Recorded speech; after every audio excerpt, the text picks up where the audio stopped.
తెలంగాణ తొలి ముఖ్యమంత్రిని విచారణకు పిలవడం జరుగుతూ ఉన్నది. మొన్న ఈటెల రాజేందర్ గారు మాట్లాడుతుంటే కూడా బీఆర్ఎస్ వాళ్ళే మాట్లాడిచ్చారు ఈయనతోని అని చెప్పి మాట్లాడుతూ ఉన్నారు కాంగ్రెస్ వాళ్ళు. ఏం చెప్పదలు? కాంగ్రెసు బీజేపీ రెండు జాతీయ పార్టీలు కలిసి కేసీఆర్ గారి మీద పన్నిన కుట్ర ఇది. ఎందుకు అంటే బీజేపీ ప్రధానమంత్రి నరేంద్ర మోడీకి ఏమో గోదావరి జలాలని తమిళనాడు తీసుకుపోవాలి, గోదావరి కావేరి నదుల అనుసంధానం పేరు మీద. చంద్రబాబు నాయుడికేమో ఇక్కడ ఆంధ్రకు గోదావరి బంకచర్ల పేరు మీద వరద ముసుగులో తీసుకుపోవాలి. ఇక్కడ రాష్ట్రాన్ని పరిపాలిస్తున్న ఎవరు? రేవంత్ రెడ్డి గారు. రేవంత్ రెడ్డి గారు ఏమైనా తెలంగాణ ఉద్యమకారుడా? తెలంగాణ కోసం పోరాటం చేసినోడా? తెలంగాణ ప్రజల హక్కుల కోసం నిలబడి కొట్లాడినోడా? తెలంగాణ ప్రజలంతా రాజకీయాలకు అతీతంగా ఉద్యమం చేస్తుంటే ఆ రోజు చంద్రబాబు తన రాజకీయ గురువైన చంద్రబాబు కోసం తెలంగాణ ఉద్యమకారుల మీదకి తుపాకీ పట్టుకొని ఉరికినటువంటి ఆయన. ఇక మరి ఆయనకు తెలంగాణ ప్రయోజనాలు ఎందుకు ఉంటాయి? ఆయనకు తెలంగాణ ప్రయోజనాల కంటే కూడా తన రాజకీయ గురువు చంద్రబాబు నాయుడు కాపాడుకోవటం ప్రయోజనం అవసరం, తన బడేబాయి నరేంద్ర మోడీని ప్రయోజనం నెరవేర్చడం అవసరం. ఇక్కడ బలవుతుంది ఎవరంటే తెలంగాణ. ఆటంకిగా ఉన్నది ఏంటంటే ఇవాళ మేడిగడ్డ రిజర్వాయర్. మేడిగడ్డ రిజర్వాయర్ దేంట్లో భాగం? కాళేశ్వరం ప్రాజెక్టులో భాగం.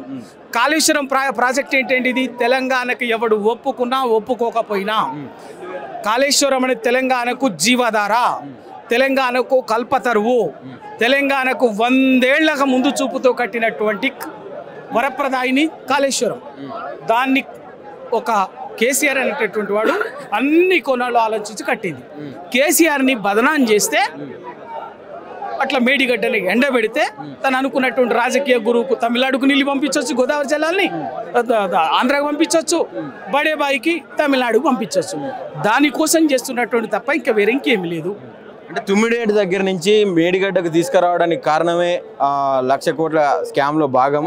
అది చేయడం కోసమే ఇక్కడికి మేడిగడ్డకు తీసుకొచ్చారని చెప్పి ప్రధానంగా బాగా వాదనలు వినిపిస్తాం.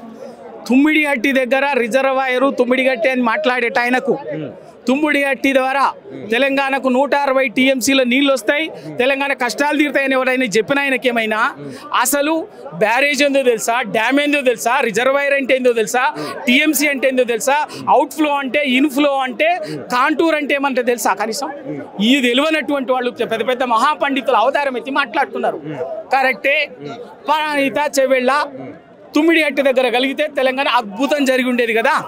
మరి మీ చేతుల్లో ఉంది కదా. 2000 మీరు శంకుస్థాపన చేసిన రోజు నుంచి 2007లో అదే తుమ్మిడిగట్టి దగ్గర బ్యారేజ్ కోసం ప్రాణహిత చెవెళ్ళని శంకుస్థాపన చేసింది 2007లో మీరే. 2014 దాకా అధికారం వెలగబెట్టారు కదా. 8 సంవత్సరాల అధికారంలో ఉన్నారు కదా. మరి ఆ ప్రాణహిత చెవెళ్ళని తుమ్మిడి దగ్గర కట్టినటువంటి దాన్ని 8 ఏళ్లలో ఎందుకు పూర్తి చేయలే? తట్టడి మట్టి ఎత్తకుండా 1000 కోట్లు దొబ్బడం తప్ప మొబిలైజేషన్ అడ్వాన్స్ల పేరు మీద సర్వేల పేరు మీద డిపిఆర్ల పేరు మీద 1000 కోట్లు దొబ్బి పంచుకున్నారు తప్ప ఎందుకు పూర్తి చేయలే? పూర్తి చేయలే. ఎందుకు అంటే మీకు తెలంగాణ ప్రజల మీద ప్రేమ లేదు. తెలంగాణ ప్రాజెక్టుల పేరు మీద దండుకోవడం తప్ప దోచుకోవడం తప్ప తెలంగాణని వేరే ఏం లేదు. ఆడ ఏం చెప్పింది? మరి ఎందుకు పర్మిషన్ తేలే? 6 ఏళ్ళుండి కూడా ఏం గాడిద పళ్ళుదో మీరా? ఏడగడ్డి విక్కుట్టపోయింది వీళ్ళు. ఆ రోజు మీరే కదా ఆంధ్రప్రదేశ్ రాష్ట్రాన్ని పరిపాలించింది, మీరే కదా 2007 నుంచి 2014 దాకా. మహారాష్ట్రలో కాంగ్రెస్ ప్రభుత్వమే కదా, కేంద్రంలో కాంగ్రెస్ ప్రభుత్వమే కదా. ఏం గడ్డి విక్కుట కూర్చుందా? మరి ప్రాణహిత చెవెళ్ళు ఎందుకు పూర్తి చేయలే? ఏం చెప్పిందాడా? మహారాష్ట్ర ప్రభుత్వం 153 మీటర్ల ఎత్తులో బ్యారేజ్ని కనుక నిర్మాణం చేస్తే మా భూమి మునుగుతుంది, మా రైతాంగం 32 ఊర్లు మునిగిపోతున్నాయి కాబట్టి మేము ఆ ప్రాజెక్టును అంగీకరించేది లేదని మహారాష్ట్ర ముఖ్యమంత్రి, మహారాష్ట్ర ప్రభుత్వం కరాఖండిగా తేల్చి చెప్పిండ్రు. మరి మీరు ఆ రోజు మీ ముఖ్యమంత్రి కదా, మహారాష్ట్ర ముఖ్యమంత్రి, కాంగ్రెస్ పార్టీ ముఖ్యమంత్రి కదా, ఎందుకు ఒప్పించలే? కేంద్ర ప్రభుత్వం కూడా కాంగ్రెస్ పార్టీ కదా అప్పుడు 2007 నుంచి 2014 దాకా, ఎందుకు ఒప్పించలే? అయినా కూడా 153 మీటర్లు ఎత్తులో ప్రాణహిత చెవెళ్ళని పోతిరెడ్డిపాడు తుమ్మిడిగట్టి దగ్గర నిర్మాణం చేస్తే మేము ఒప్పుకునేది లేదని మహారాష్ట్ర ప్రభుత్వం అభ్యంతరం పెట్టినా కూడా అది తెలంగాణ సమాజానికి చెప్పకుండా డిజైన్లు చేసి కాలువలు దవ్వుతున్నామని అసలు పని చేయకుండా ఊర్లలో అక్కడిక్కడ చూపించుకుంటా దొబ్బింది ఏంటంటే 1000 కోట్లు దండుకున్నారు తప్ప ప్రాజెక్ట్ చేయలేడు, ఒక్క పని చేయలే. తట్టెడు మట్టి ఎత్తకుండా హెడ్ వర్క్స్ చేయకుండా తట్టెడు మట్టి ఎత్తకుండా 3700 కోట్లని డ్రా చేసుకొని పంచుకున్నారు వీళ్ళు. మరి ఇవాళ ఆ రోజు తెలంగాణ వచ్చిన తర్వాత కూడా కేసీఆర్ గారు ప్రయత్నం చేయలే. అధికారం తెలంగాణ ఏర్పడిన వెంటనే జూన్ 2, 2014లో అధికారంలోకి వచ్చిన వెంటనే రాష్ట్రం ఏర్పడిన వెంటనే నీటిపారుదల శాఖ మంత్రి హరీష్ రావు గారిని మహారాష్ట్రకు 4 సార్లు పంపించిండు. మహారాష్ట్ర ప్రభుత్వంతో చర్చలు చేసిండు, మహారాష్ట్ర ఒప్పుకోలే. స్వయంగా కేసీఆర్ గారే ముఖ్యమంత్రిగా మహారాష్ట్రకు పోయిండు, అయినా కూడా ఒప్పుకోలే. వాళ్ళు ఏమన్నారు, 153 కాకుండా 148 మీటర్ల ఎత్తుకు మాత్రమే మేము అంగీకరిస్తాం, అంతకు మించి ఒక్క ఫీటు పెరిగిన ఇంచు పెరిగిన కూడా అంగీకరించలేదని చెప్పినందుకే గత్యంతరం లేక కేసీఆర్ గారు సెంట్రల్ వాటర్ కమిషన్ సూచన మేరకి వ్యాప్కో సర్వే రిపోర్ట్ ఆధారంగా మేడిగడ్డని ఎంచుకోవడం జరిగింది. మేడిగడ్డ ద్వారా, ఎందుకంటే కాళేశ్వరం దగ్గర ఎక్కడైతే పోతిరెడ్డిపాడు దగ్గర పెడితే 165 టీఎంసీల నీళ్లు ఉన్నాయని చెప్తున్నారు కదా. ఆ 165 టీఎంసీల నీళ్లు ఇప్పుడు ఉన్నది నిజమే, కానీ 63 టీఎంసీలు పైన ఉన్న మహారాష్ట్ర ఆల్రెడీ వాడుకోవాల్సి ఉంది హక్కుగా. అది ప్రాజెక్టు పూర్తి చేసుకుంటానికి ఉండదు కదా, 102 టీఎంసీలే ఉంటుంది. అది ఎప్పుడు 153 మీటర్ల ఎత్తులో కడితే, మరి నీకు అదే 148 మీటర్ల ఎత్తులో కడితే 44 టీఎంసీలు మాత్రమే నీళ్లు వాడుకునే అవకాశం ఉంటుంది. వీటన్నిటి పరిశీలించిన మీద గత్యంతరం లేక కేసీఆర్ గారు మేడిగడ్డని రిటైల్ ఇంజనీర్ల సూచన మేరకి, వ్యాప్కో సూచన మేరకి మేడిగడ్డ ద్వారా పెట్టి దాన్ని 240 టీఎంసీల నీళ్ళని, ఎందుకంటే 284 టీఎంసీల నీటి లభ్యత ఉన్నది మేడిగడ్డ దగ్గర. నీళ్లు లేని దగ్గర ప్రాజెక్టు కట్టి, నీళ్లు లేని దగ్గర బ్యారేజ్ కట్టి తెలంగాణని మోసం చేస్తారా? ఇంకా 70 ఏళ్ళు మోసం చేసింది సరిపోలేదా కాంగ్రెస్ నాయకులకు? 1000 మంది రైతుల ఆత్మహత్యలు ఉసురు పోసుకున్నది కాంగ్రెస్ నాయకులకు సరిపోలేదా? ఇంకా తెలంగాణ ఎప్పుడు ఉసురు పోసుకోవాలా? తెలంగాణ రైతాంగం ఎప్పటికీ జీవోత్సవాలుగా బతకాలనా? మీకు కాళేశ్వరానికి డిపిఆర్ లేదని చెప్తా ఉన్నారు కదా ప్రధానంగా. మాట్లాడేటటువంటి వాడికి అసలు ఏమన్నా తెలుసా? కాళేశ్వరంకు అన్ని పర్మిషన్లు ఉన్నాయి, ప్రతి పర్మిషన్ ఉంది. సిడబ్ల్యూసి పర్మిషన్ ఉన్నది, డిపిఆర్ ఉన్నది, ఎన్విరాన్మెంటల్ పర్మిషన్ ఉన్నది, ప్రతి క్లియరెన్స్ ఉన్నాకనే ఇవాళ కాళేశ్వరం ఉన్నది. కాళేశ్వరంకు లోన్ ఇచ్చింది ఎవరు? Rural electrification corporation, central government సంస్థ. సెంట్రల్ గవర్నమెంట్ సంస్థ తెలంగాణ ప్రభుత్వానికి కాళేశ్వరం ప్రాజెక్టు లోన్ ఇచ్చి రుణం ఇచ్చిందంటే ఈ పర్మిషన్ లేకుండానే ఇచ్చిందా? తెలియదా? అన్ని చూపిస్తున్నాం కదా. సిడబ్ల్యూసి పర్మిషన్ ఉన్నది, ఎన్విరాన్మెంటల్ పర్మిషన్ ఉన్నది, అంతర్రాష్ట్ర వివాదాల అంతర్రాష్ట్రాల ఒప్పందం ఉన్నది. కావలసిన ప్రతి అనుమతితోటే కాళేశ్వరం ప్రాజెక్టు కట్టడం జరిగింది. కాళేశ్వరం ప్రాజెక్టు మీద కాంగ్రెస్ నాయకులు కానీ బీజేపీ నాయకులు మాట్లాడేది కానీ శుద్ధ అబద్ధం, లంగ మాటలు మాట్లాడుతున్నారు.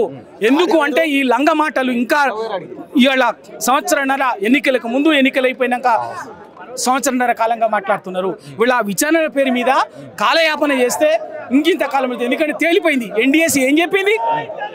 NDSC national dam safety authority ఏం కాళేశ్వరం కూలిపోయిందని చెప్పిందా? కాళేశ్వరం కుంగిపోయిందని చెప్పిందా? కాళేశ్వరం ప్రాజెక్టు పనికిరాదని చెప్పిందా? చెప్పలేదే. ఏం చెప్పింది ఎన్డీఎస్ఏ ఫైనల్ రిపోర్ట్?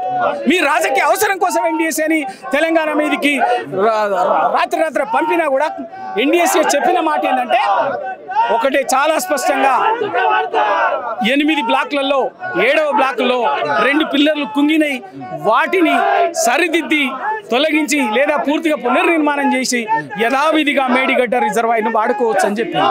అదే కదా చెప్పింది. ఎవరు మోసము? ఎందుకు అంటే తన రాజకీయ గురువు చెప్పినాను కదా, తన రాజకీయ గురువు చంద్రబాబు నాయుడుకు గోదావరి నది కావాలి, తన బడేబాయి నరేంద్ర మోడీకి తమిళనాడుకు నీళ్లు కావాలి, గోదావరి నీళ్లు. కాబట్టి వాళ్ళిద్దరి ప్రయోజనాల కోసం తెలంగాణని ఎండబెడుతున్నాడు. రేవంత్ రెడ్డి చెప్పిండుగా తెలంగాణ ప్రజల్ని ఉద్ధరించడానికి తెలంగాణ ప్రజలకు బాగు చేయడానికి నేను అధికారంలోకి రాలే, కేసీఆర్ గారిని అధికారం దించడం కోసమే వచ్చిన నా పని అయిపోయింది అని చెప్పాడు. అంటే ఇంకా తెలుసుకోవాల్సింది తెలంగాణ సమాజం, తెలంగాణ ప్రజలు. అంటే ఎవడైనా నాకు అధికారం ఇవ్వండి, నేను నీకు మంచి చేస్తా, బాగు చేస్తా, ఈ మంచి పని చేస్తా అని చెప్పి అధికారంలోకి వస్తాడు.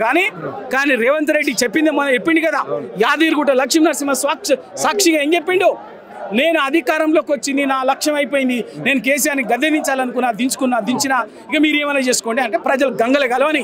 అందుకే కదా ప్రజలు నాశనం కానీ ఆగంగా. బీఆర్ఎస్ వాళ్ళు జైలు అంటే ఎందుకు భయపడతా ఉన్నారు, ఎందుకు బాధపడతా ఉన్నారు? నన్ను జైల్లో పెట్టినప్పుడు మీ నెలలు గడిపినా నాకు బాధ లేదా, మరి మీరెందుకు బాధపడతా ఉన్నారు అని చెప్తాం. ఎవడు భయపడ్డాడు? నువ్వు జైల్లో పెడతాంటే ఎవడు ఆపిండు, ఎవడు అడ్డుకున్నాడు చెప్పు, ఎవడు చెప్పిండు? రేవంత్ రెడ్డిని జైల్లో పంపించింది ఈ దేశాన్ని ఉద్ధరిస్తుంటే, ప్రజల కోసం పోరాటం చేస్తుండే, రైతుల తరఫున పోరాటాలు చేస్తుండే జైల్లో పెట్టిరా? అరే దొంగ, 50 లక్షల నోట్లు సూట్ కేసు ఇస్తుంటే దొంగ లెక్క దొరికితే పట్టుకుని, దొంగను దొరికినోని జైల్లో పెట్టకపోతే జలవిహార్లనో లేకపోతే ఇంకా సెక్రటరీ పిలిచి సన్మానం చేయమంటావా? కేసీఆర్ తెలంగాణ కేసులు, కుట్రలు, కుతంత్రాలు కేసీఆర్కు, తెలంగాణ ఉద్యమకారులకు కొత్త కాదు. ఎన్ని తెలంగాణ ఆకాంక్షల కోసం గొంతెత్తిన రోజు నుంచి ప్రతి ఒక్కరి మీద కుట్రలు జరుగుతూనే ఉంటాయి. మా బాధలు ఏంటంటే తెలంగాణకు పెద్ద దిక్కు, తెలంగాణకు ఒక నిటారుగా నిలబడినటువంటి ఒక టవరింగ్ పర్సనాలిటీ, ఒక మహాయోధుడు లాంటి కేసీఆర్ గారినే ఇవాళ ఈరోజు విచారణకు పిలిపించి ఇంత కుట్ర చేస్తున్నారంటే రేపు మేము అందరం కూడా దానికి సిద్ధంగా ఉన్నాం. అంతా ఎందుకంటే కేసీఆర్ ఇవన్నీ చేయడం అంటే, కేసీఆర్ గారినే పిలవడం అంటే మమ్మల్ని అందరినీ పిలిచినట్టు, తెలంగాణ కోసం తనలాడినటువంటి వాళ్ళందరినీ పిలిచినట్టు, తెలంగాణ కోసం కొట్లాడినటువంటి వాళ్ళందరినీ పిలిచినట్టు, తెలంగాణ బాగుండాలని, తెలంగాణ మంచిగా సస్యశ్యామలంగా సాధికారకంగా సగర్వంగా తెలంగాణ ప్రజలు బతకాలని కోరుకున్న ప్రతి ఒక్కరిని ఇవాళ విచారణకు పిలిచినట్టుగానే మేము భావిస్తున్నాం. అందుకే ఇక్కడ స్వచ్ఛంగా తండోపతండాలుగా ప్రజలు స్వచ్ఛందంగా వచ్చిండ్రు. మేము ప్రశాంతంగా రావడానికి కోరుకున్నాం. మేము ఇవాళ నిజంగా ఇంకో రకంగా అనుకుంటే ఇక్కడ ఇట్లుండేది కాదు. నీకున్నటువంటి మొత్తం రాష్ట్ర బలగంపు ఫోర్స్ వచ్చినా కూడా మమ్మల్ని నియంత్రించేది కాదు. బరాబర్ మీ కుట్రలు కుతంత్రాల్ని మాకు కొత్త కాదు. మీరు ఎన్ని కుట్రలు కుతంత్రాలు చేసినా తొక్కుకుంటూ పోయి తెలంగాణ రాష్ట్రాన్ని సాధించినాం. ఇవాళ సాధించిన రాష్ట్రంలో నువ్వు తెలంగాణ ప్రజల్ని తాకట్టు పెట్టి, తెలంగాణ రైతాంగాన్ని ఎండబెట్టి, తెలంగాణని ఆంధ్రాకు, రాయలసీమకు, ఇంకేకో ఢిల్లీకో, గుజరాత్ నవాబులకు నువ్వు తాకట్టు పెడతానంటే ఊరుకుంటామా? తొక్కుకుంటా పోతాం. రాజకీయంగా మిమ్మల్ని భూస్థాపితం చేస్తాం. ప్రజాక్షేత్రంలో, ప్రజాకోర్టులో వదిలిపెట్టేదిలో బరాబర్ దానికి తగ్గట్టుగానే మూల్యం చెల్లించుకునే చేస్తాం.